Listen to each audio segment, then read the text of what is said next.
up to speed, up to speed, up to speed.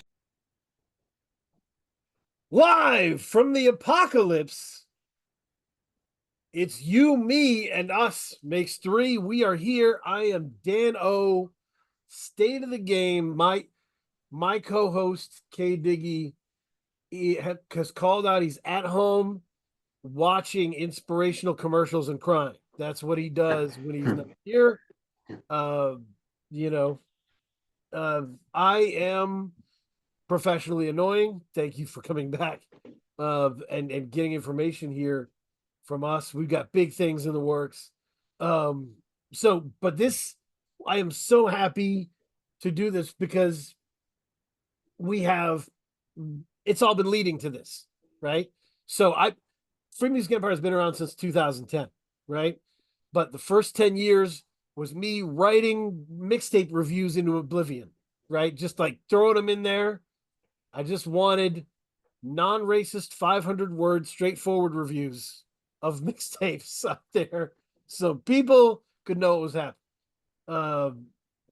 And so my guest, I guess I would say, like, obviously we have Televangel Nacho, one of the most important producers in the world right now, and I'm convinced the godfather of another era of music that is to come. That is my private prognostication. But another guest, it's all been leading to this. I called when I booked him. I called the guy that founded Freemusicempire with me, and I said, I'm going to talk to Nacho Picasso. I've been bumping a lot of Nacho Picasso. And he said, isn't he gross? And I was like, yes, yes. Like, so when we founded it, we couldn't understand Nacho Picasso's run at all. Right. And I want to define that. Like, none of us were like, this dude's whack. That was not right. It was like, I don't know. Like, I used to run a slam poetry thing, and there was like, you'd see a white curly haired kid in corduroys, and he'd do a lovely poem about his grandma, and then he'd shout out Mac Dre at the end. And I'm like, what the fuck? What the fuck do you have to do with Mac Dre? What the fuck is going on? So, like, the Yale, like, educated music reviewers of the blog era, like on the Pitchforks and on the Coke Machine Glows, were just like, Nacho Picasso is like Proust. And I was like, I don't understand what you guys are hearing. This is a hooligan. But I moved past that shit. And obviously Televangel went on this crazy run. I got a chance to talk to him, and it was Milk. Milk kind of sat here and, to sum it up, was like, if you fuck with me, you fuck with Nacho. Like, that's what it is, And I was like, all right. He gave me specific suggestions, and I got addicted. And we're back with Jesse's Revenge, the new album. Yeah. And I am so excited because it does feel like it's all been leading to this, not just for me, but it feels like this Televangel run to garner all this love was to reposition you back to the forefront. Like, because these are amazing. These beats are amazing. Like, if you can't sound good on these beats, hang it up. Yeah, I didn't even want to rap anymore, man. I was good. Right. I was chilling. I had 2 cats. I had the gym, but he never stopped. Yeah. And every now and then he would tap back in with me and be like, "You sure you don't want to rap?" He never stopped sending me beats either. That's the funny part. The whole time I'm sending me little packs and shit, and I'm like, ah. Then somehow he got me this year. Well, really, yeah, what happened, it was a couple things, because basically I think you got convinced to do this 10-year. It was a tiny little intimate show in a record store. The record store put out Like the a tiny Exalted. desk. Yeah, like a tiny desk, and they had put out the Exalted vinyl, which is the only vinyl you've ever put out. Mhm. But so I mean, that's actually kind of a crazy story because literally on the day he was supposed to come up here, you got I woke up and couldn't feel my legs. I got paralyzed for like, I couldn't really walk for like 3 months, but even now, my toes are still tingly. It was weird. I was about to wake up for the flight and I just couldn't get out of bed. I couldn't even feel hands on my legs. Same thing happened to Bruce Lee. In the movie, they make it look like he got in a cool fight and got kicked in the back, but really the nigga was just working out too much. Yeah, didn't they create like an inner demon to explain that shit? They were like, he had an inner demon. He fought the inner demon. You're like, no, No, you don't know what the fuck happened. Like, that's just he life. was doing his doctor literally said he was doing too many good mornings. And if you know good mornings, that's your lower spine. So what happened with mine too is gets inflamed. And if it gets so big, it can touch a nerve. And that nerve will turn your shit off for however long. Yeah. So that's what happened. so the show had to be postponed like a year, I think. Yeah. So yeah, and I don't know if that injury like gave you any like put a battery in your back at all, but I don't know really how you got. Well, what I don't really know what what made me come back too. Also, I was kind of bored. I was Right. trying to be normal. I had a girlfriend and I was like eating dinner and just doing regular ass shit. Eating dinner. Yeah, because I'd been such a Was this delinquent. before Nosferatu or after Nosferatu? Oh, that's after. That was my last shit. Okay. Then I rode off into the sunset with my woman at the time, and I just had a normal life. Okay. Normal for me, at least. That shit was fucking boring as fuck. Um, I don't know where I got the motivation from, but once it came, it came slowly, and then it just now I can't turn it off. I'm just fucking motivated. But Also, I was like, before you got here to do that show, I was like, you're here for a weekend. You think we can get some music done? And you were like, you seemed very like unsure of how much we could get done. yeah, I thought maybe a song or two, but then somebody gave me a pound of weed, Right. and We got like 10 tracks recorded yeah, over the weekend. So, Which was that's the funny. I'm trying to remember where that feature was, the devastating ass feature. It wasn't on Saints. Was it on the Oh, on the extended Milk album. yes, fit was it on Fish or No, that one, yeah. So there's two. He did. We yes, got like an old Mankind. Nacho. Oh my Yeah, god. yeah, Mankind, yeah. Yeah. That was And that was like classic just Nacho. sprinkling a little bit of what was to come. But then he moved up here, basically because your breakup. yeah, I broke up with my lady, Yep. and that'll help the music, won't it? Yeah. Yeah, fair. No more normal. Now I'm back to living like a pirate. I don't know when I'm gonna get laid next. It's like life is on the edge. Yeah. So plenty of motivation again, and also I think that break was good for me. I grew up a lot during that break. Mm. I traveled a lot. I got a lot more to say now.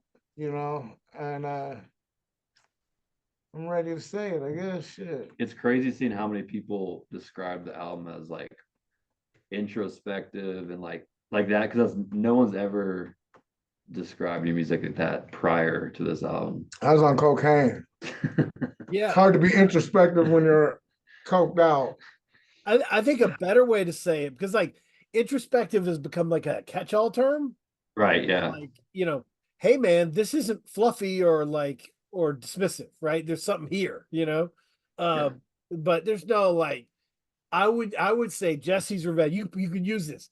Jesse's Revenge, equal parts sick and somber. Sophisticated savagery. Yep. Equal parts like what is wrong with this person's brain, right? And like, oh shit. Like, is he okay? Like, it's sick and somber, equal parts. You never know what you're gonna get. That's why the cover is perfect. Like it's exactly where you want to be with that. Oh man, I love it. Yep. No, Here I thought this was me toning it down. I'm glad the sick and somber still translates through.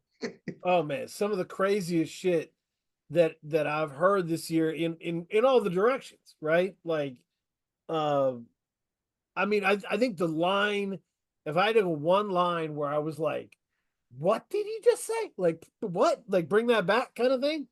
It was Portuguese Island when you said, "I miss my brother so much I want to dig him up." Yeah, I my was little brother passed away this year, that shit's hard. I mean, and the that's part I had a hard time with the whole thing, and I still having a hard time with it, honestly. But it's just crazy. Like I didn't like when they put him in the ground. yeah, I don't know if I want to go in the ground. I think they got to make me one of them mausoleums that look like a little clubhouse or something. I yeah.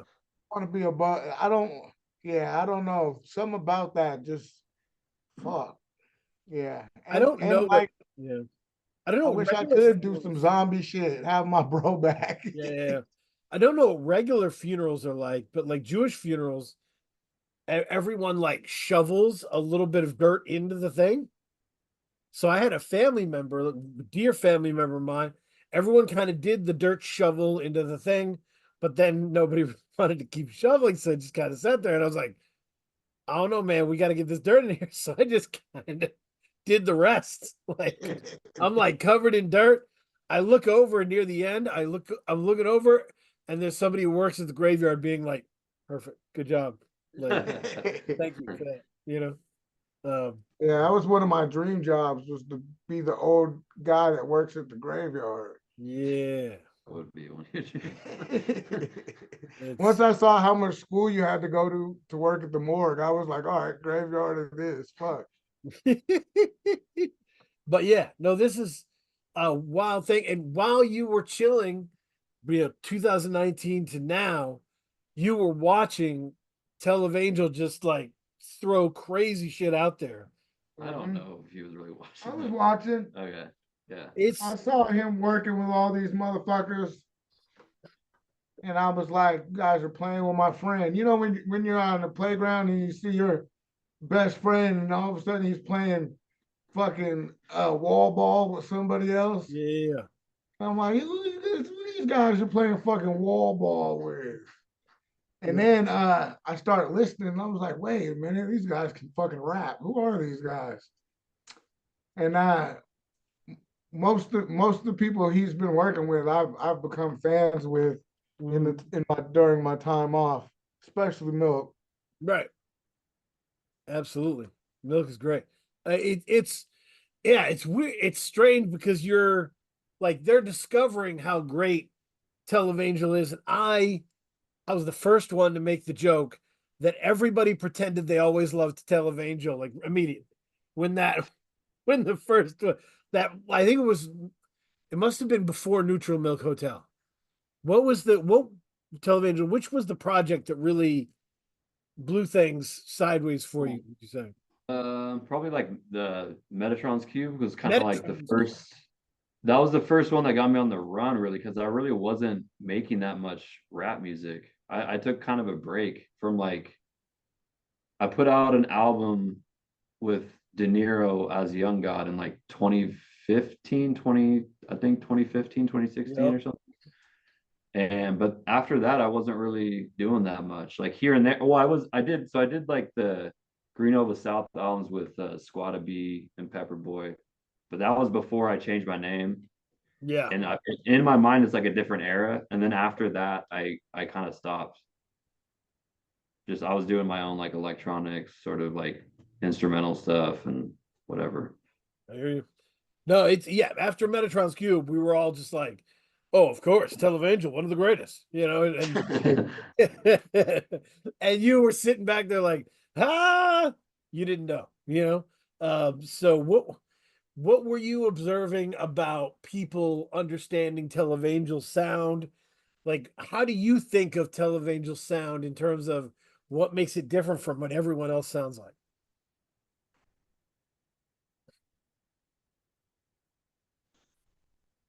That's you, He's right? asking you. You asking me or Yeah, him? that's you. Yeah, yeah. Oh, you asking me? Yep. Yep. I was waiting for him to answer that. No, I was no, like, no. He's you. Oh, yeah, it was all quiet over here, and I looked over like you're not gonna fucking that fucking question. Um, we have always, we have always. It's almost we don't even gotta speak. Like we understand how each other work. It comes so natural, and I've worked Yep. with hella other people, and I can rap over a lot of different kinds of styles. But he knows exactly how to put me in the pocket to where my flow, I can basically do my slow flow and say everything I want to say. Like we just know each other. It's like give and go, really. Um, I 100% trust him with anything when it comes to this music, and he probably 80% trusts me with anything when it comes to it. So, Yeah. but I don't know what it is. It's just something about his beats put me in the perfect pocket over anyone else. It's just something about like I like to feel space and use space also. And his so much atmosphere that I Yep. can create space or I can leave it, you know? Yeah. I did Yeah. not know that was my question. I was listening too. I was like, No, it's we like I mean television's been on before and I've been rambling trying to find a way to describe how good it is, how good the production is. The closest I came was cloud rap was very valuable and it was incredible. I loved cloud rap as genre. I think the reason it floated away was because there wasn't much to ground it. You know what I mean? It got so atmospheric if it dissipated, you know? And I think he gives you all the atmosphere of cloud rap with enough essential hip hop shit yeah. that you're just like, yeah, this is fucking great. Like, I'm getting everything I need here, you You know? could almost see his beats when you Yeah. listen to him rather than just hear them, if that makes sense. At Yep. least for me, that's why probably why they're so easy for me to write to, because I almost can see them and then I just know exactly how to approach them. Yeah. Yep. The shit bangs from the trunk, but you're also like gazing into the stars, you know. It's at the same time. And I think this is a great example of that because like if I go for a song on this, I'll go right to Still Ballin'. Still Ballin' feels like a fucking West Coast classic. Like That was the one right. a lot of people like before the album came out. They're like, "Oh, yeah, this is the one." Hey, I've been getting a lot of that's people's favorite one, especially even like my sister, that's her favorite one. Yep. Cause that It, shit bangs, but that shit is sad as fuck also. It's awesome. You sneak that shit in there. Yeah. it's like a shoulder shrug. I'm still balling. It's not like a money in your face. Yeah, You yeah, know, it's like shit. Everything else might go to hell, but I'm still balling on them. yeah. There's a lot of that. I mean, it's a lot like playing with that imagery of like, you know, have you ever been laid or if, when you were laid off? Like, have you ever like, you know, just sitting there and like the losses and the wins and like trying to figure out and balance them, you know, And yeah. that's what it's about, balancing the highs and the lows, especially when you're in music. When I first started, the highs would get so high and then the lows would feel crushing. So you have to figure out how to manage both and never let one be too strong, you know, because then it's never going to stay that way. So as long as you could figure out almost like surfers when they're on the wave, how you got to ride the wave like a surfer, man. Right. I mean, that's totally it's weird too. Like, what do you think? You think people have misconceptions about Seattle and Portland, like as hip hop places? What do you think they think that music is? I don't know. I don't feel like a lot of people think about hip hop and Seattle and Portland all together. You know what I'm saying? I'm not sure people even think about Seattle and Portland. But we're down here rapping our fucking asses off.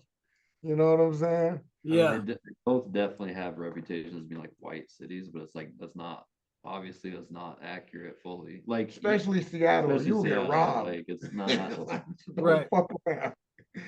Yeah, I mean, it's any city in the U.S. is like the same way, right? Like the Portland. I mean, Portland got unfairly sort of grouped in with like the show Portlandia, so has that Oh, thing. that's right. That's right. Like it is very white compared to a lot of cities, but like they still got their black neighborhoods here. And Yeah, and they still got their element, and that's anywhere in America. It's still America. It's still West Coast. Right. There's still gangs, and there's still cool people and not cool people. Like we're not just out here at fucking food market eating lettuce and shit all day. Like, Yeah. No, like that is the mental image of like, oh, he's a Seattle MC, so he probably makes clay statues and sells them on the side, right? He probably I like actually do make clay statues. So yeah, they're not totally wrong. But like I'm also like really from the hood. right. Like I can really fight really good. Like It's so to me hands.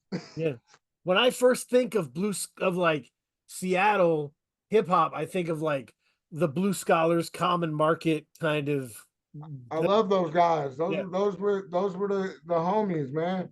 yeah. Those and that is Seattle hip hop, but Right. Seattle hip hop's not one thing. Right. Seattle is so many different elements. Like, yeah, there's Macklemore type Right. music, but there's also like some real fucking street shit, like that you would be surprised. Some shit that sound like you would think it come from Detroit or something. You know, Right. these young kids is out there, like there's just whatever you want, it's there. Like we don't have a sound that we just follow. I feel like everybody just kind of does whatever the fuck they feeling, other than like a lot of places where everyone just has their sound and that's what they stick with. Yeah. yeah, Yeah. that's true. That's true. I mean, And we're influenced by like other genres other than rap too. Like Seattle's not a big rap city, but we're a big music city. We've always had blues, jazz, grunge, rock and roll. So there's Jimi Hendrix, fucking Nirvana, all these, it's Ray Charles, all these cats. Like it's always been a music city. It's just not known for rap music. right. And that's okay, you know. But we ain't gonna act like Sir Mix-a-Lot wasn't wearing fur coats, driving Lamborghinis in the '90s. Okay, so Right. like, Yeah. No, he was doing it, and it yeah, was yeah. No, that's interesting. It's that element's always been there.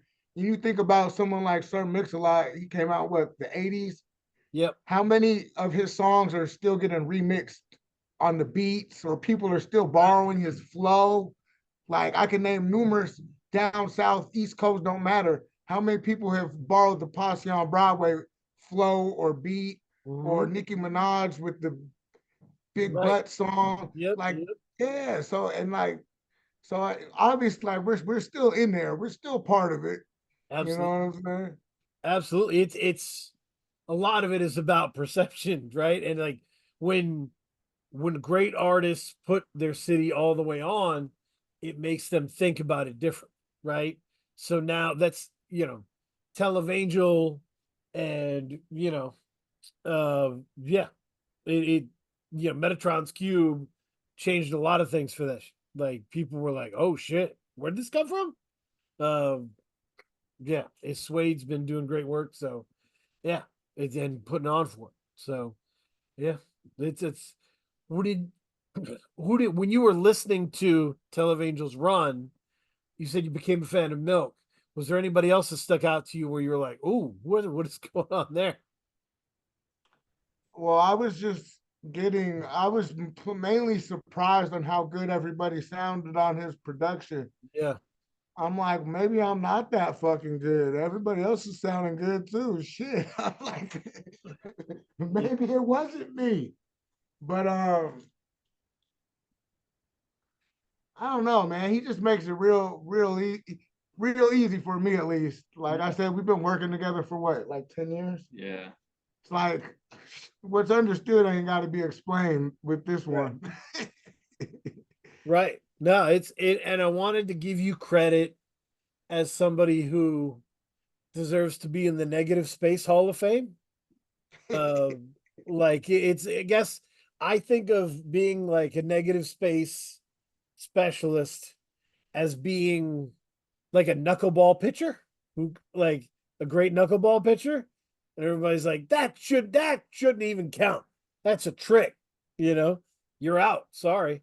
And like that's kind of like Rock Marciano still gets called out on lines. They're like, if anybody else said that, you think it was stupid. And you're like, yeah, but they wouldn't have said it like as cool as Rock says it. I'm sorry. Like, Yeah. It's hella true. That's funny you say that because I saw someone on Twitter and I don't remember who they were referring to, but it was a line that was hella similar to a Nacho line, but they were making fun of it, and I was like, "Well, Nacho said that, but it was cool." It was about me like, I'm light skinned, but I'm still the darkest. But I don't know who the other rapper who said that. Drake. Was it Drake? Oh, it was Drake. Yeah. Well, it doesn't work when Drake says it. Yeah. No, because he's not dark. It's Like I am known for being dark and morbid. My birthday is the day before Halloween. Like I'm pretty much goth, but I'm just thugging so nobody could tell. right. You're like and completely respectfully, your darkness is in your brain, right? Like your people don't want, like, you remember the movie The Cell? Like you wouldn't want to be inside. Oh, Right. fuck no. You know what I mean? Whereas like Drake's darkness is kind of a Macbeth type thing. Where it's like, you know, you probably used to be a nice guy and you know now you're evil, whatever. It is what it is. no power. Yeah, his But that power sort story's of old. corrupted him. Yeah, that story's old. So Okay, yeah, it's funny that well, this goes to show I don't know Drake music. That I didn't know it was him, but I just remember someone making fun of that. And I was like, well, Jesse Nacho made that sound good. So yeah, no, it's because I used pop culture to make it cooler. yep. Well, you know, I like putting references that not everybody gets. So they'll look it up and then be blown away and maybe go down that rabbit hole because that's something they wouldn't have known otherwise. And that's what happens a lot. A lot of people will DM me like, bro, you said this, and I looked it up, and now I'm on this. And I'm like, that's how you put medicine in the dessert for old people. You know, that's how you trick kids into learning shit on accident. Look at you, I'm teaching you something.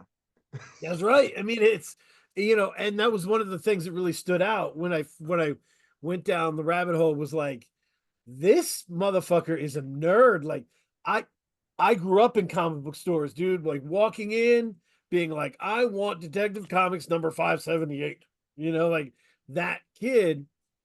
And I was like, nobody makes that reference. Nobody makes that fucking reference. Like rich bitch, like Agatha Harkness, like you were dropping deep Marvel Universe shit way before these movies popped off. When I was in elementary school, so I've always been obsessed with anything buff. When I was little, my He-Man was my toy, and then it went to the little muscle man, the Kinuku man, and I would keep them in my pocket. And then I discovered comic books, and I was like maybe first or second grade. Now I wanted to steal this Batman comic book because we didn't have no money, and I kept going to this comic book store in the neighborhood, and I was look at it, and I was just waiting the right time to snatch it.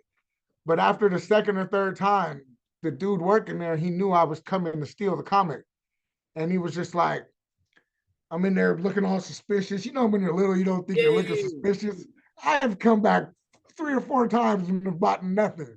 and I want this fucking Batman comic.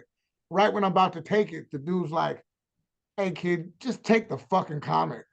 And he was like, but because I was like really about to just run out with it. And he was like, just come every day after school this week and sweep the floor.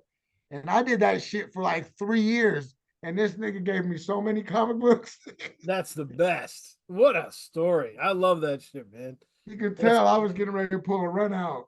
and shout out to that dude for like working with a neighborhood kid, right? Yeah, Like that dude runs the store. He doesn't want to fucking sweep the floor.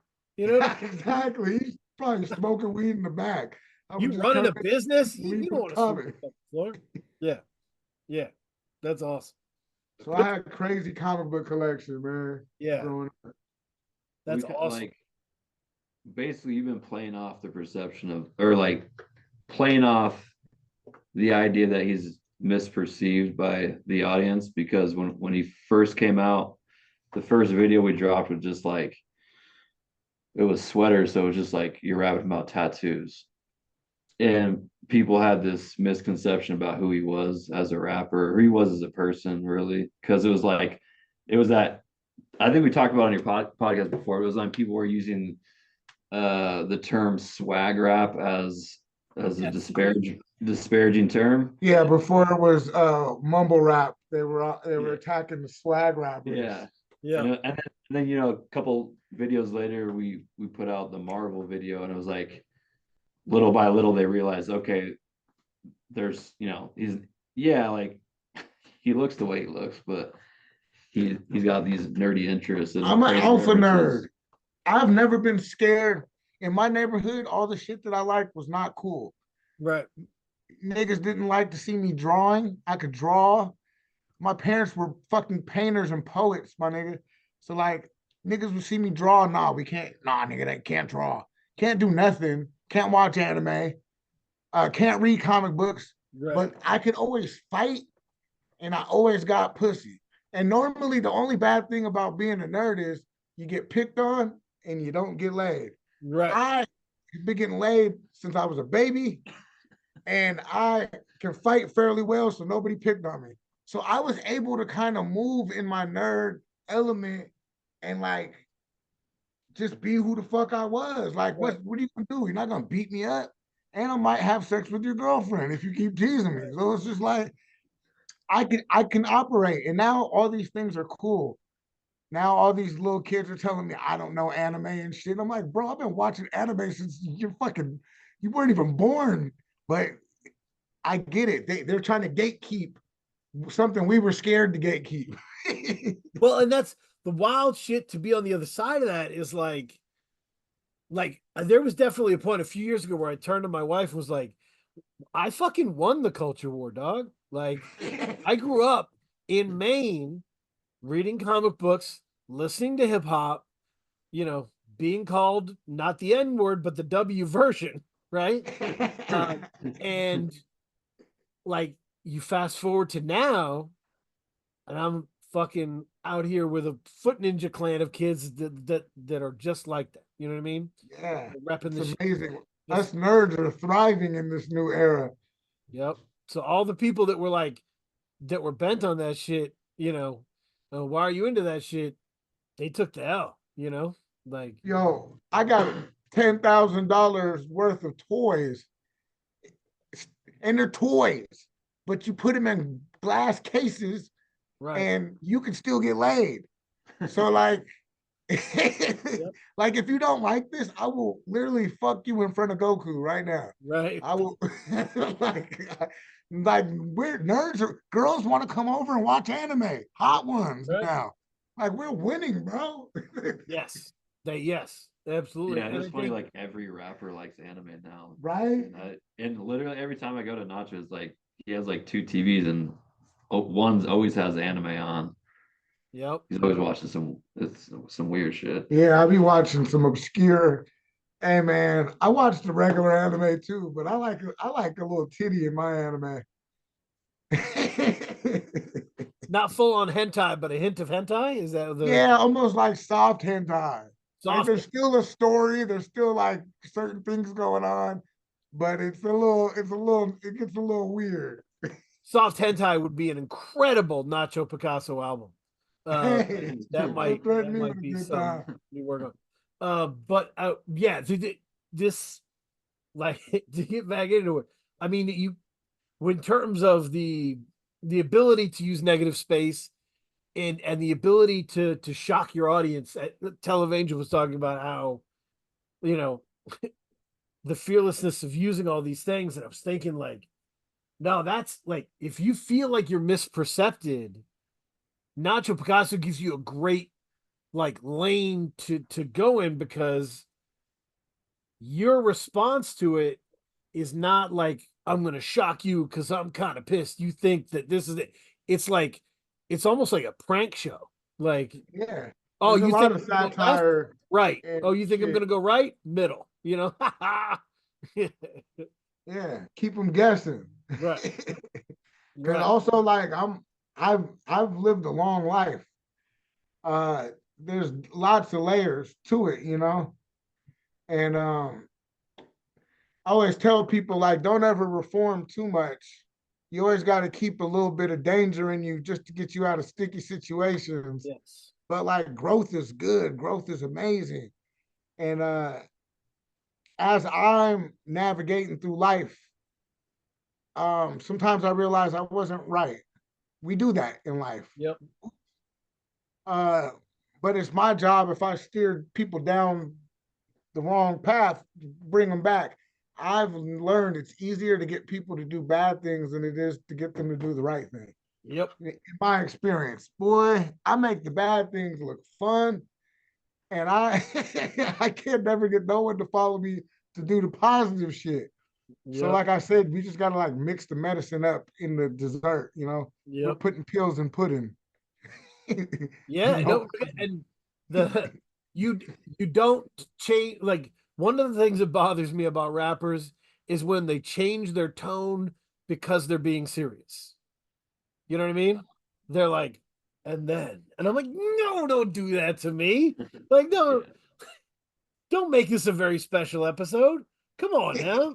You were rapping about murder the whole time, and I know this is the mama song because your voice changed. I know this is the mama song. But you don't give away in your tone what you're going to be doing. That's why the like miss my brother so much I want to dig him up was so shocking, because it wasn't delivered the way most rappers would deliver that.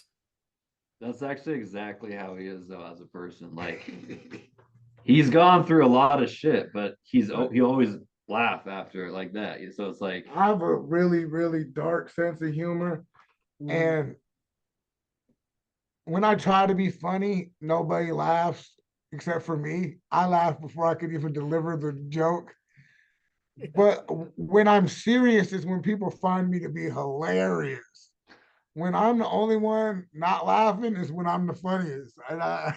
So I think so I think something about the way that I think, it being just so different, makes people think I'm joking when I'm being serious. And when I'm being serious, I'm kind of joking. So there's always like some weird gray line in between. Yep. Yep. No, it's there was like, I think this album came out with that new Action Bronson album that came out, and everybody who was talking about how good the Action Bronson was, I was just like, have you heard Nacho and Televangel? Um, I was just trying to slip that in to be like, no, this is actually like better, much better. Oh, I love. But I always yeah. say like what Vice did to Action Bronson, they really fucked up their opportunity to not do that with Nacho, because it's like they made him into a sort of like a TV guy with their, I was like, I that watch would have Ancient been Aliens all the fucking time. They the should have yeah. gave me the Ancient Aliens show, Yep. or let me go to all the wrestling events and do weird wrestling shit. They have so many cool shows. They could have sent me somewhere. No, Goddamn it! yeah, no, that's you are prime for one of those. And this is the show, like, they save a lot of money on these shows. They just find someone interesting and send them all around the world to Throw eat them weird somewhere. food and That's shit. me. That's no, you send Nacho to Indonesia to Bro, kick it and eat I, some wild shit. That would be I great. just got back from Japan. I had a ball. I went on an adventure every minute. Like they could send me anywhere. The thing about me is I don't need to understand the language because I don't really talk to people in America either. I can maneuver places without communicating. As Yep. long as I got the little money app that shows how much their money means to our money, I don't need nobody. Oh man. So do you Televangel, do you have any kind of negative space moments in your head of where Nacho just paused and hit that and it made it so much better? Anything come to mind? What I mean, so your negative space, you're talking about negative space moments is like Space I don't use, kind of like the Parmesan.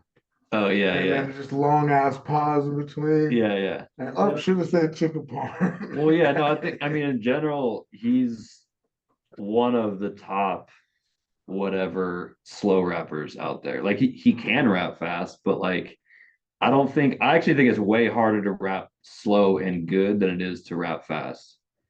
And I mean, I think the fact that there's just hella white fast rappers is a testament to that. Because they're hiding up a lot of flaws by just chopping.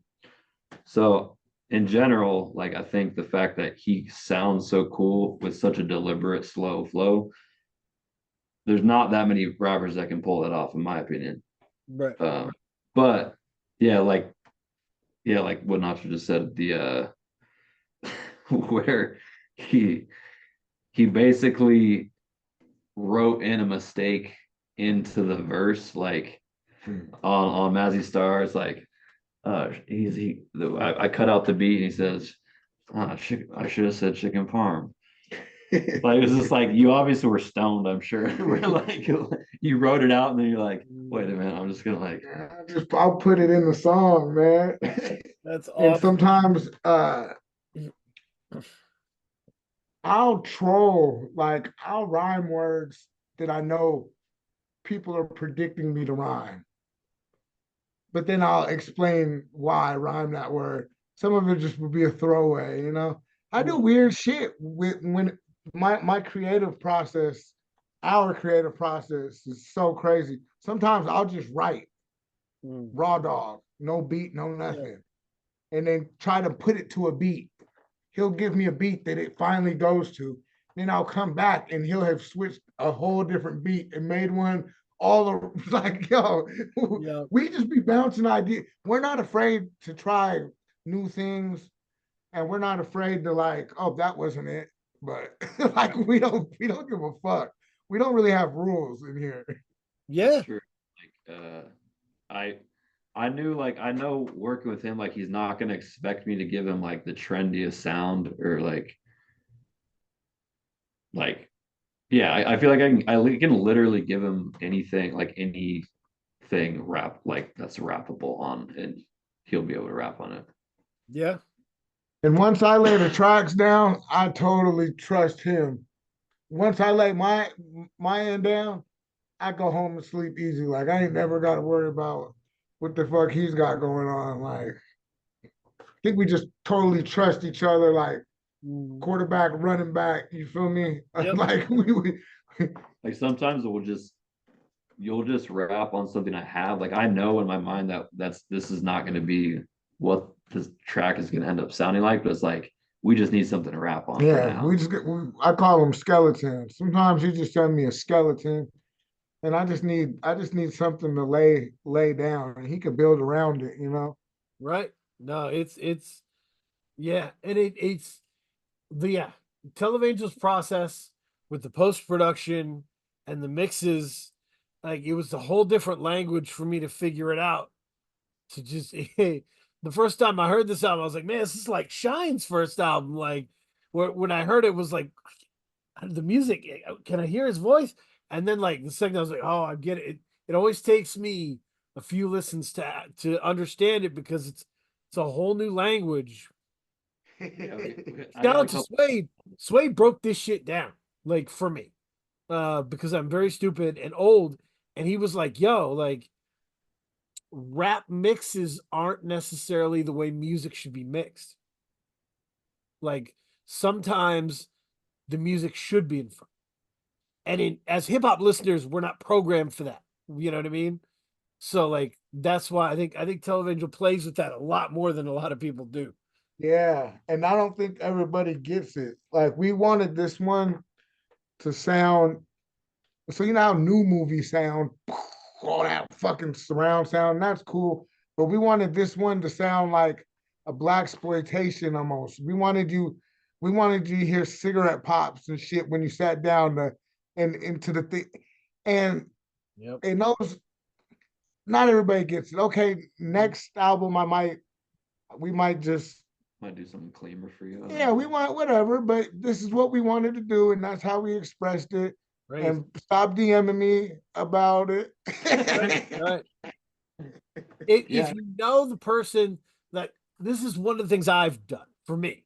If I know the person is smart who made it, right, I'm gonna try and go back to it and refresh and clear my mind and be like, figure this puzzle out. And it's gonna be on me, not them, right? Like, and sometimes I do, and sometimes it takes me a while, sometimes I don't. But like I've learned a lot that way. You know what I mean? If you know this person's dope, you know, go in, That's the process. Yeah. try and learn that shit. You know, yeah. There's a method to our madness, man. Right.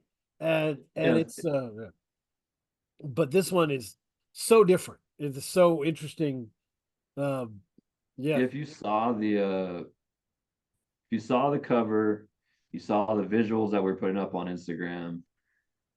We didn't want it to sound polished, really. Right. You know, I was running little faux tape effects through all the songs, but yeah, like had a few comments about this vocals were a little low, but I think you're right. It is specifically rap music that I also think it's especially like pop rap or mainstream rap in general, it's like almost like karaoke levels how they mix it.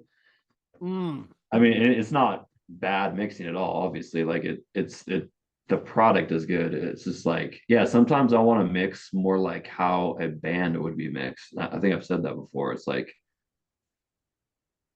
it's all one thing. It's not like the vocals and the beat are separate things. It's a whole piece. It's one. It's like, yeah.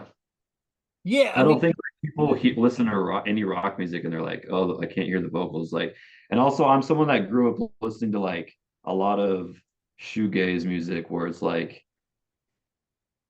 and maybe that's not the best example because the vocals are sort of secondary in that. Like, there's more just about the sound, but I'm just giving an example where it's like, it's about the full thing. Like, I definitely want you to be able to hear Nacho's lyrics, and Sure. I feel like there's any issue hearing his lyrics, but it's definitely not on top.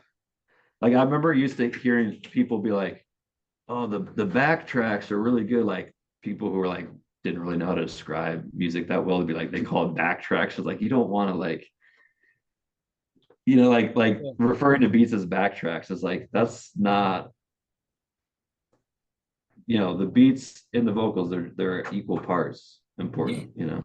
Yeah, I mean, I grew up where people would argue which is more important, lyrics or production, as if it was Godzilla versus King Kong. Yeah. Same. Me too. And then you've seen producers get pushed more in the last 10 years more than ever. Because people are realizing that the beat is just as important as the fucking bars or the delivery, you know what I'm saying? Right. Yeah, and it's like, then looking at that argument now, it's almost as ridiculous as like shirt or pants, you could only wear one. Why? Why Yeah. can't I wear both? What is happening? Why am I Porky Pigging around? Like, let me wear pants. So Doing it. so it's just weird. Like, the arguments we had were weird. Our understanding of music was weird and singular. you know? It's almost like if I go to a rural Maine gas station or like, sorry, you know, a grocery store in a rural Maine, everyone's kind of dressed like, I don't know, classic Maine suspenders, fucking old flannel shit. I'm walking in a pink hip hop t-shirt with a fedora on, you know. I don't give a fuck. I'm an old dad. I wear whatever the fuck I want on the weekends. You know, I might look crazy. And everybody in there is like, what the fuck? You know, and that's how Televangel's mixes enter the chat, like of this underground space. Because they're I just swear I'm gonna give you some albums that aren't mixed that way. Actually, I have like yeah, whatever. I have albums that aren't mixed like that. I do it for like specific projects and specific artists, but I'm not gonna make it like the only way I mix an album. I really do things like everything is tailor made. Really, like if we think of sort of a concept or how we want the record to sound, then the mixing it plays an important role in that. absolutely, absolutely. Like if the beats are not supposed to be clean, I don't really want the mix to sound. I don't want the vocals to sound too clean either. Yeah, yeah, yeah. I mean, it's definitely, man, so crazy. It sometimes takes me so long to understand it, but I understanding it has made me understand how fucking weird this world that I was living in was, right? Of where how weird the expectations were. Um, but I have to say, "Dear Druggies" is such a perfect first song. Well, That's crazy. yeah, this is actually the second time I've outsourced the sequencing to Kenny Fresh from Fresh Selects. I don't know if you're familiar with that label. Okay, Uh, yeah, it's a cool label, but that's cool. not it's all types of music. But yeah, I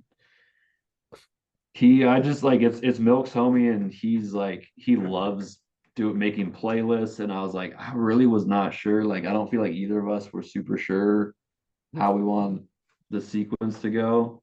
I was really unsure, but he came back with that, and I was like, "Oh, dear drug." He was like, "It's a good because it's like it's basically your thesis statement. Yep. Like you're coming back, you're sober," and I was like, "Oh, that's perfect." Yeah. No, it's reflective. You know, it's reflective of like where you've been, but like I think people who are saying this album's introspective are well-meaning but incorrect. I think they're well-meaning. I think they want to attribute personal growth to this, Yeah, right? yeah, But like this is not a Saba album. This is not charting your personal growth. This is kind of like a drunk high conversation about that growth after. You know what I mean? It's like so like little barbs, really important shit is in there, but you're like, what? And then it moves from and I like that a lot because that's how a lot of conversations are. So yeah, that's a good one.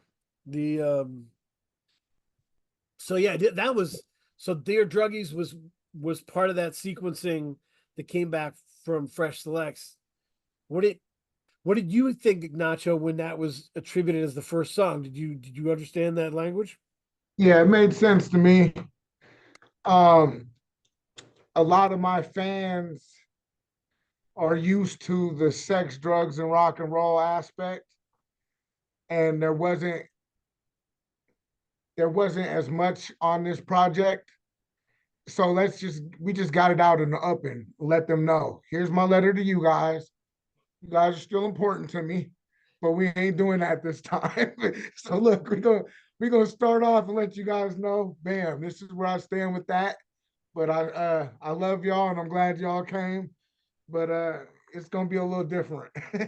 Yeah, no, that's okay. Oh, there was another characteristic that I wanted to talk about that really fascinates me about Nacho. Nacho's one of the best rappers at describing himself. Like, uh, a lot of times rappers are describing themselves in ridiculous ways, right? Like, and just like, I'm Superman if he was John Holmes. I'm like, I'm sure, dude, enjoy. Like, okay, man. Um, and you know, yeah, it becomes a Rambo thing and it seems silly. But Nacho says shit like Nacho Picasso, the cat in the hat. I'm like, that's fucking real. That makes sense, you know? So there was one, what did you say? The special ed kid on the honor roll. Yeah, yeah. I was I like, used to that's in it. high school. I went to a real fucking dangerous minds type high school, Amazing. and I went to like a really like Dawson's Creek middle school because my mom had lost custody for a few years, and the people I was staying with, they put me in like the Dawson's Creek school, got a real education for 3 years. Then I got to go home right before high school. I went back to the hood school, and man, I was I was getting good grades on accident because the shit they didn't expect nothing from us. So I'd be with my boys, and mind you, I smoked weed, Yep. sold weed, did everything that everyone did at school. This was when we wore backward jerseys and headbands and do rags and Yeah. braids. We were thugs. But I landed on the honor roll all the time. And they would do these huge assemblies and they would call everyone's name to come up there. And it would be like a bunch of Vietnamese girls and then me. Yeah. Everyone would boo me because they're like, yo, this nigga is literally outside with us every day. We're failing the class. Somehow this fucking guy's on the honor roll. Who is he paying? But I have a weird way of learning. Like Yep. I'm pretty sure, no secret here, my brain isn't like everybody else's. Sure. Sure. Some things it helps me and sometimes it doesn't. And when it came to like math and shit, I really had a fucking learning disorder where I could not understand numbers. But when it came to writing and words and history, I fucking never forgot it. I excelled. That So I is was able to come through and ace tests. that is fucking crazy. Uh, that's crazy because that's like that entirely matches my learning disability like thing of like I was math, I was in tough shape, history, English, 98, 99, like 100%. Um, yeah, that's funny. And yeah, Bro, they tried to put me in special ed and honor roll in the same fucking quarter, bro. I'm like, yo, they're like, we don't know if he's too dumb or too smart, but we don't want him in here. yeah, no, it wasn't good back then. It That's the wasn't crazy thing about a lot of his lyrics. Like, yeah, there's obviously the ones that are like the more cartoonish, like hyperbolic, but like sometimes those a lot of the lyrics blend together in the sense of like, wait, is this referring to something real, or is this just like him saying he's Black Bronson or whatever? Like, yeah, but so much of what he says is like referring to a real experience or a real thing. Like it's not just like a funny bar. There'll yeah, be like a lot of times like an actual backstory behind it. yeah. No, and I understand that because I think if you're that weird, right? Like you're that, non-traditional, and like in the brain, it one of the side effects is you can't just do what other people do for self-care or wellness or whatever. It's not going to hit the same, right? You can't cheat off anybody's paper in terms of getting yourself right. Your world is so unique. You may be the only one who knows the rules of it. Mm-hmm. And That's the so truth. when that shit happens, like, so a lot of times it almost feels like you checking in with yourself. Like Nacho Picasso, the cat in the hat. That's who I am, like um and that's really cool, man. It's I totally empathize with that shit, you know. Wow. Yeah, no, that's been the common journey. So, but yeah, no features on this album.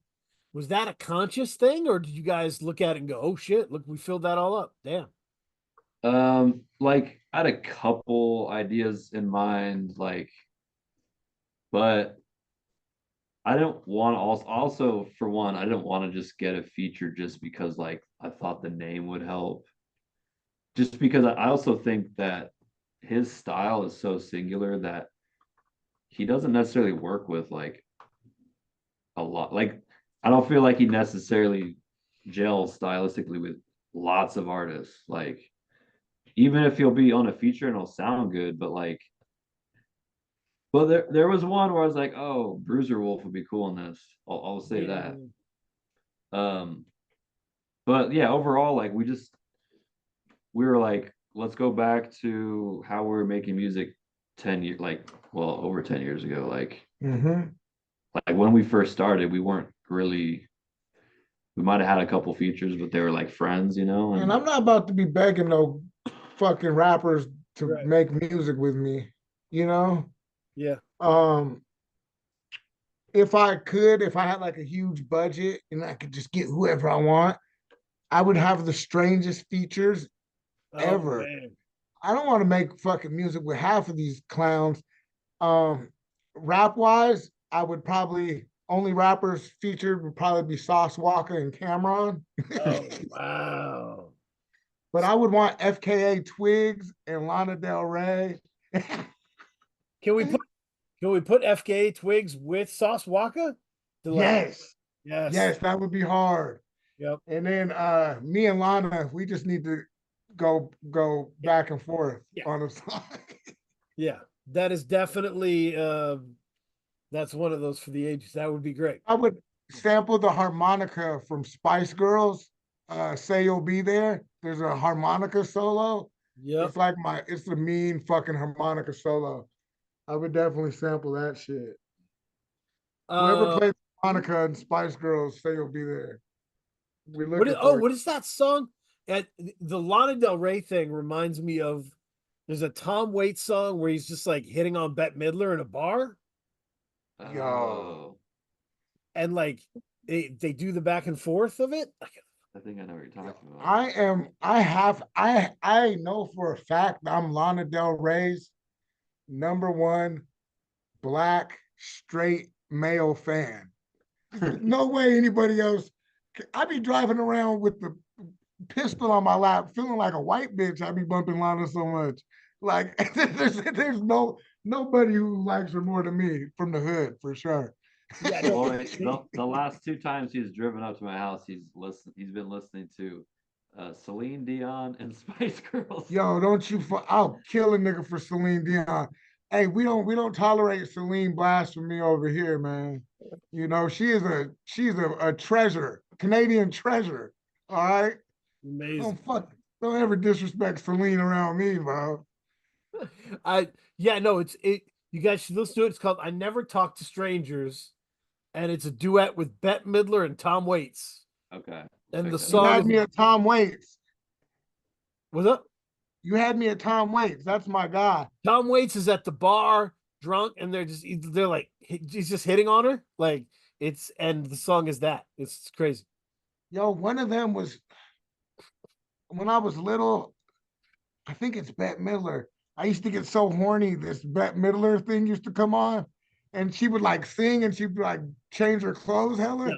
And when I was little, I wanted Bette Midler and Barbara Streisand for some reason. And I'm talking about elementary out the gate, you know? Yep. I was like, I get them confused. And I'm like, yo, I'll just take both of them, Bette and that was your training for Lana Del Rey. You know what I mean? That was you've been building towards this. It's great. No, it's there's that is interesting. That would be awesome to have the open budget and be able to just pull whoever.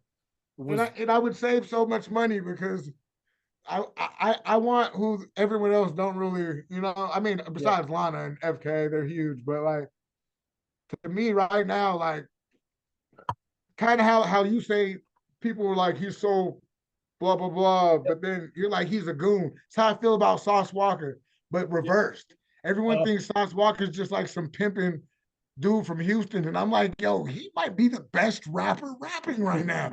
Amazing. Hearing what he's fucking saying, he's a genius. Yep. No, he's he's a shit. And I think it'll be one of those things, you know, how it is with the rest of the world in the South.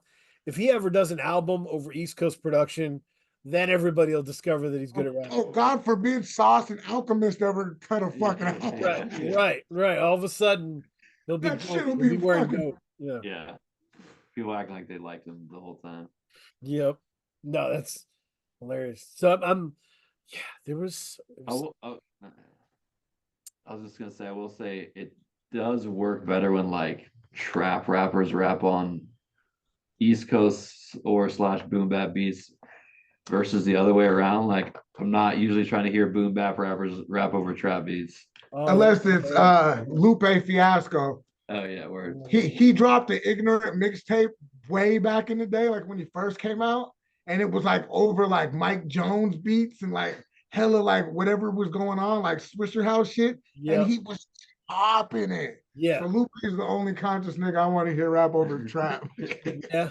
I mean, and yeah, his dexterity on that shit is crazy. Yeah, he should definitely go crazy and do like Lupe should do like a trip hop album. Yo, that shit would be so like I want your album to sound like Dummy. You know what I mean? Like throw these people for a loop. That should be. Yo, I just put Nacho on to Portishead because Nacho's blues too. I mean, it sounds like Glory Box. I'm not gonna deny that.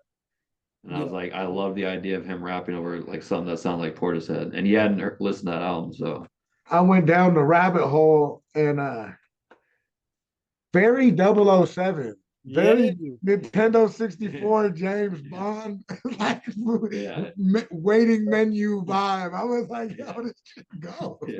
Yeah. I remember putting it on for a whole like house party full of hip hop heads who'd never heard it. Put it on and I was just like, just listen to this beat. It's just so hard. And everybody's mesmerized by the end of the night. It was just what it was. No, but that's awesome. And it's so good that you guys have been able to hear each other's growth and shit.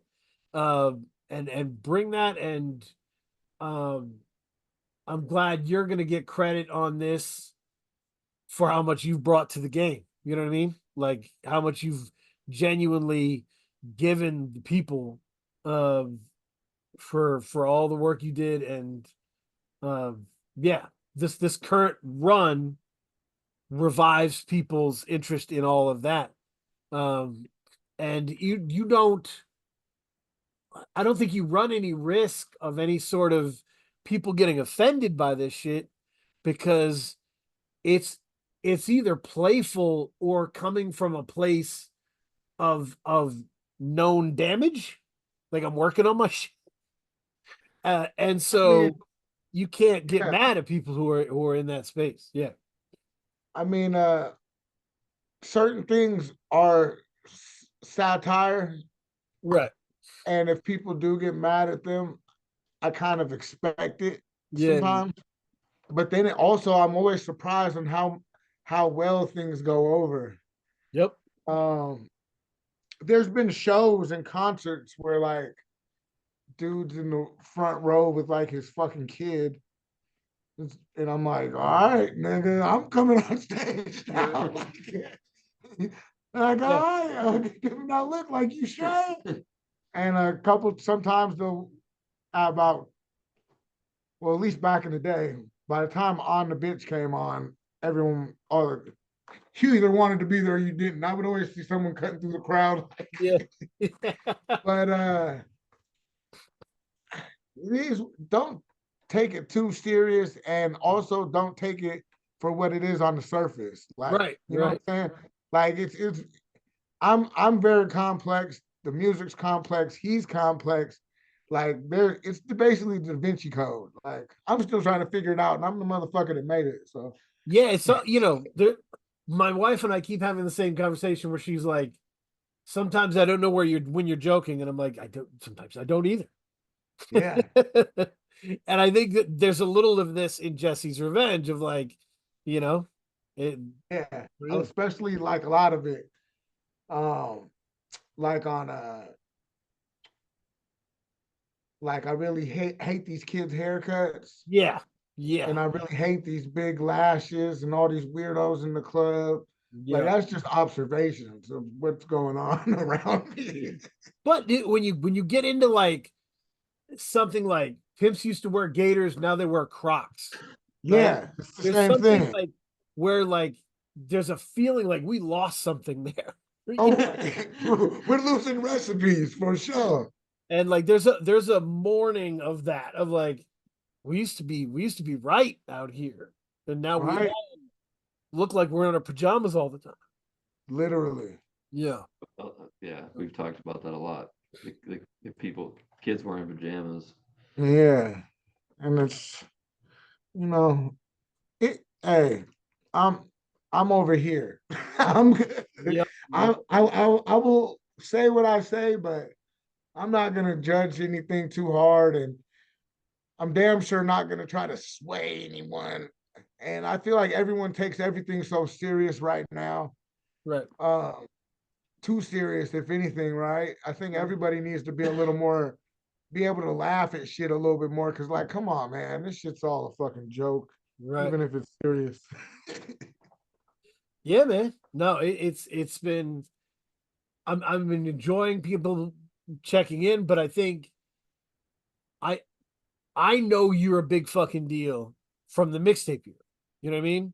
Because your name rang off. Like in the mixtape era, it was like you got to be good enough for me to remember your name. Because I'm checking that front page of Dat Piff. I'm checking live mixtapes. I'm fucking running mixtape monkey. I don't know.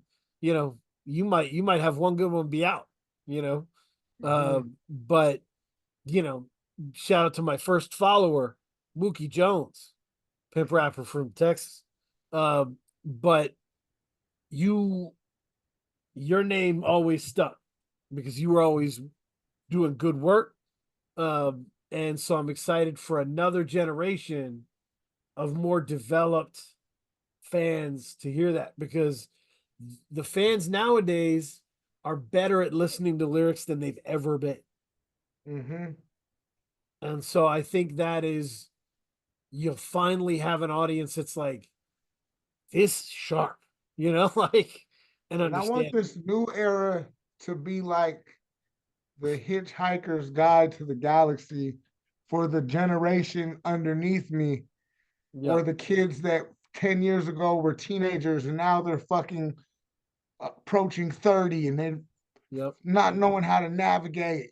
And do I got to do this? Or my peers who are approaching 40 and they're like, it's over. We get Yep. all my life. And like, no, nigga, wash your fucking face, go Right. put on some cool shoes and go pop your shit, bro. Like, Right. go do whatever do whatever the fuck you want to do. Mm.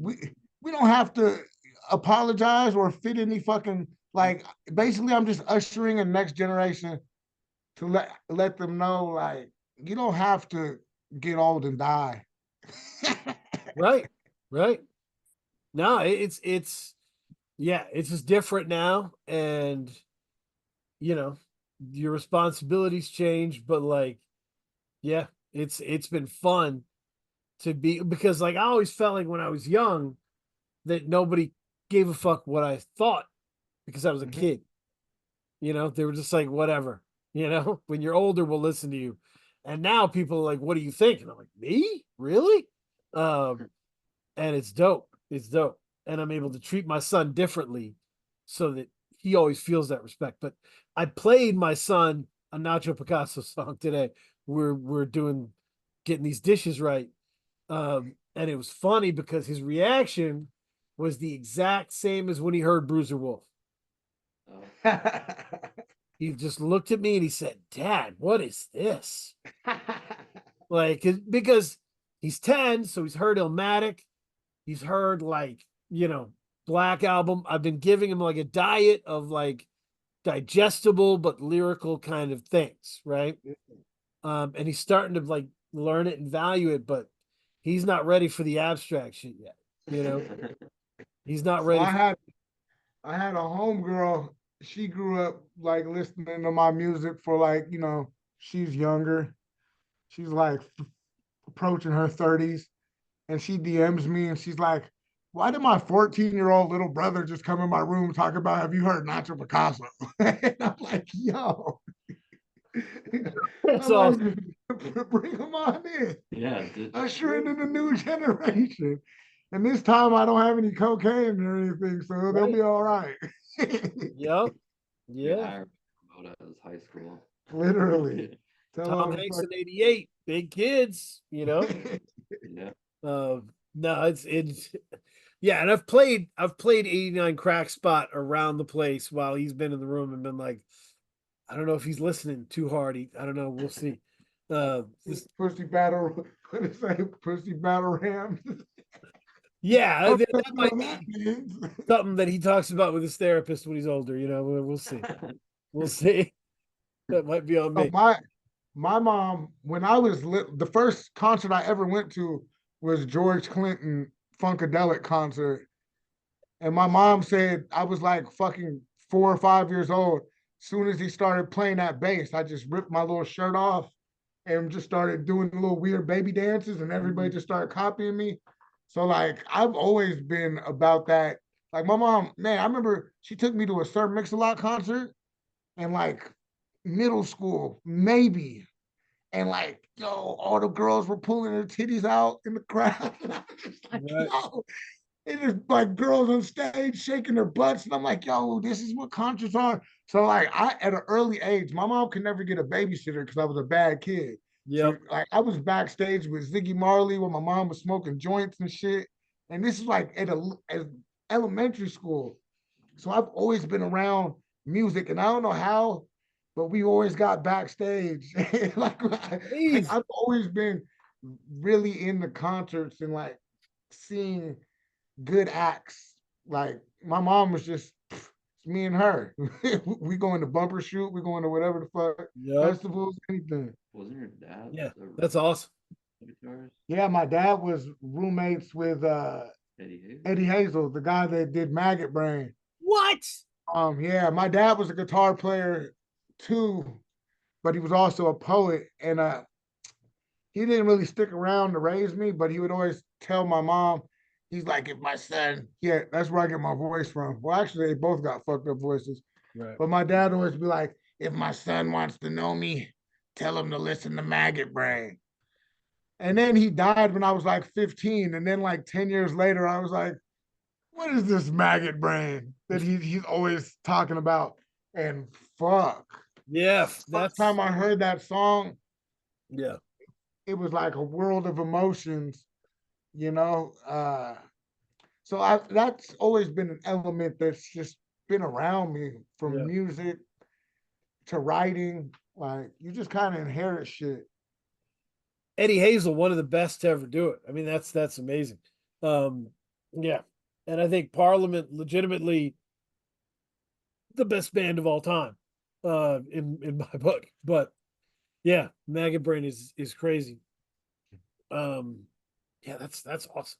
We should go to recommendation corner, give some recommendations for the people to listen to. Let me, if unless we have anything else you guys want to fit in, but I'm cool doing that. Recommendation corner. Recommendation corner. I'll kick off. We got two here. First, shout out to my people. So here's my thing. I always hated Das Racist. And it was because I'm in Maine. It's mostly white people. Das Racist was beloved by white people who hated hip hop. Yeah. It was their way of kind of getting back at it. And by the way, I took a break. I took my breaks with people that I worked with, and one of them admitted that shit. That's why I like Das Racist, because I hate hip hop. I'm like, I know. But I always liked Heems. I always knew Heems could spit. Right. That's my buddy. Yeah. Always knew Heems could spit. Fun guy too, right? Great guy. And so the Rohan from the Rap Music Plug podcast, Cam from Crate 808, were repping that La Fonder album with Lapgun. And I was like, I'm gonna go in and check it out because I know he spits. We'll see. And that shit is hard. Like I need to check it out still. he's barring out. Like that is rapping. Like he was I'll locked check in. it out So still. that album's real dope. And I'm late pass on that shit, you know. Yeah. The other one that just came out, we will have them on the show. Rich Jones and Sleep Sinatra, Sour Dub, uh, which is just beautiful. I need to check Um, it out too. and it has some of the most important songs I think they've done. Um, yeah, it's That's on my to listen list for sure. yeah, it's just like two people who grew into their own styles, became really great at it, and then came together to like make that knowledge into something specific, you know. So Sour Dub charts, you know, how much they've grown. Yeah, Rich Jones can spit, he can sing, just a very different groove and vibe. uh I don't know if I've recommended this on the show, but another person I just didn't understand back in the day was J Live, right? um I just didn't. I think I was genre based at that point, and I was like, "What is this? Is this conscious rap, or is this what is this? I don't know what this is, and I don't get it." So, but now, like, I came into it with fresh ears, and I'm like, "Holy shit, this album's crazy! I'm enjoying it, and I'm just running it. I'm not doing the whole. Now I listen to the whole discography. I'm just beating that album up like an old baseball glove. You know what I mean? I'm bringing that shit out every day. I want to know every inch of it before I even venture out. So um, that's been really fun. That's what I'm listening to. Televangel, what do you listen to? I'm just looking at my, let's see what I've been listening to. Well, the staple singers. The Staples Singers. That's good stuff. I've been listening to this album that got recommended. It's from 2003, but it's like UK electronic, but like kind of sample based electronic when that was more of a thing. Yep. The group called Bent. Do you know that group? No.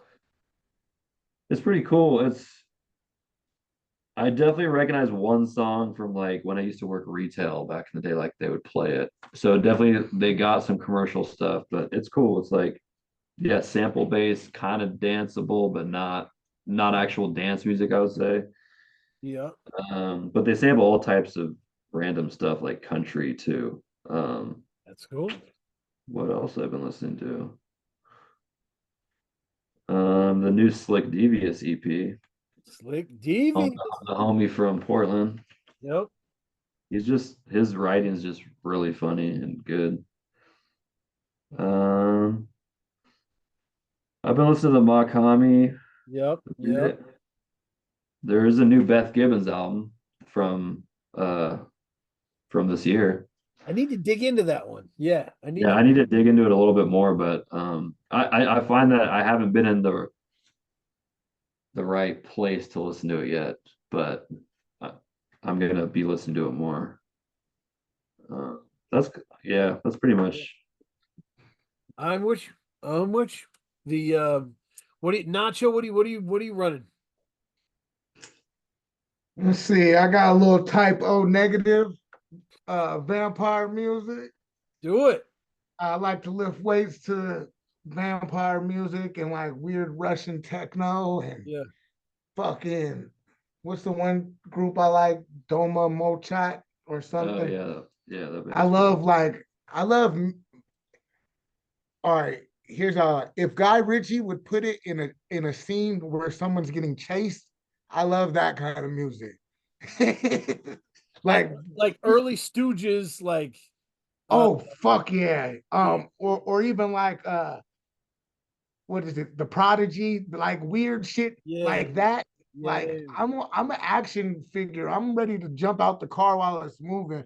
Right. I bump a lot of Sauce Walker because it puts me in the mood to talk to women. Yep. A little Lisa Loeb, stay. I'm still recovering from a breakup, you know. So it's like every now and then a little Lisa Loeb sneaks in, you know.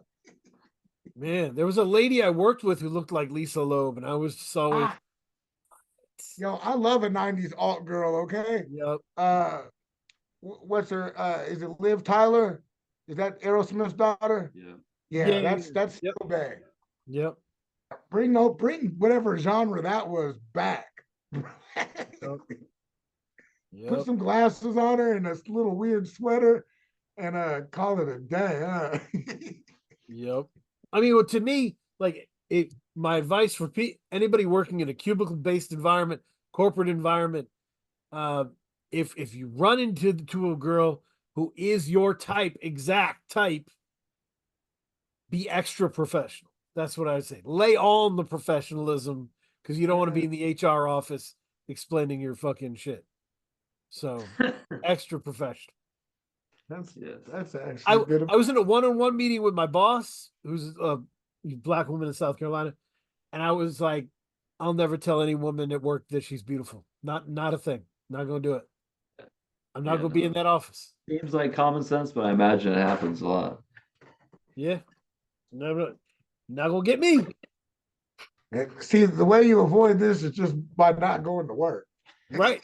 Right. You Playing it rambler. safe. Yeah, I hear you. Unemployed. Yeah. Get me. Yeah, you get off of that. But no, the Guy Ritchie music is a crazy pull that is like because Guy Ritchie, I almost feel like Guy Ritchie doesn't get enough credit for where we are in movies now. Like He doesn't. it all gets attributed to Quentin. I know. And I always call him UK's answer to Quentin Tarantino. Yeah. But Quentin, I don't think Quentin's movies ever moved as fast as Guy Ritchie's movies. Oh, and it's the speed up. He'll take Yes. like 30 Yes. seconds and tell three different people's story with no words. Just it's like a quick shot, grab a gun, out the door. And already know what time he's on. Yeah, I mean, well, and that's Quentin could never do that because he's got too much Aaron Sorkin in him. He wants to write like these long ass Dialogue. yes, and so he could never go at the adrenaline junkie speed of a Guy Ritchie.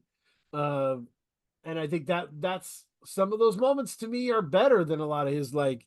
I mean, I'm sure you could say on paper, like Tarantino's movies are better. I'd rather watch Snatch than a lot of those movies. Oh, I'd rather watch Snatch than almost any movie. Right, that shit is crazy.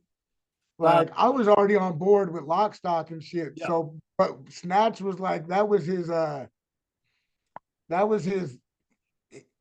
everything aligned perfectly. Yeah. And he was like, I'm gonna get that was his big American movie.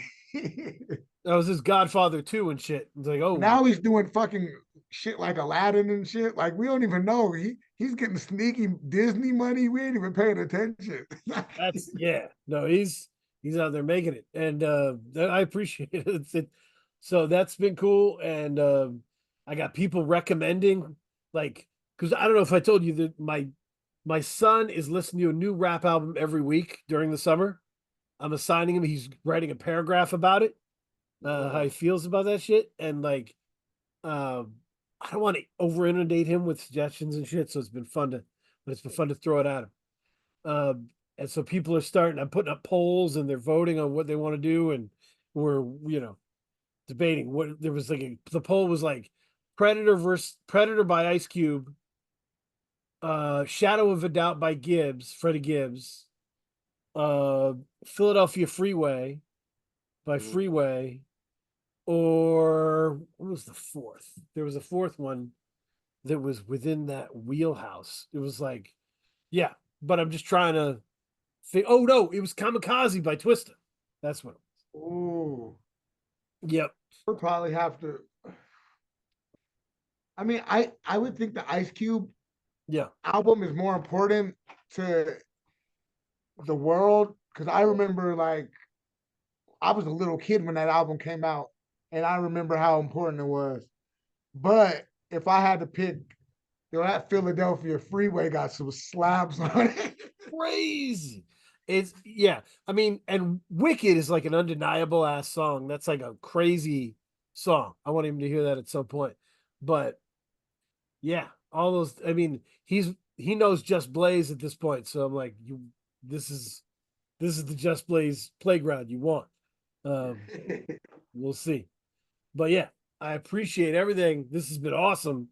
A mixtape blogger's dream. So thank you all the people join the Patreon. And there's a lot more to come. And yeah. Oh, everybody check out Dylan Green, who's been on here a bunch, wrote for Pitchfork, great dude. He has his own podcast called Real Notes, where he talks to rappers about movies and music. And Lupe was on. He got Lupe. That's crazy. Lupe hates interviews, and that is very present in the beginning of the interview, where he answers the questions like he's in front of a congressional hearing and shit. You know, I do not recall on that date, but he loosens up, and it's really cool. He's got some really crazy stories. So, people should. That's dope. Yep. Check it out. Thanks for having us. Yeah, man. Go to subscribe, like Televangel, follow Televangel, follow Nacho Picasso. Buy the Televangel t-shirt I wear everywhere. What will tomorrow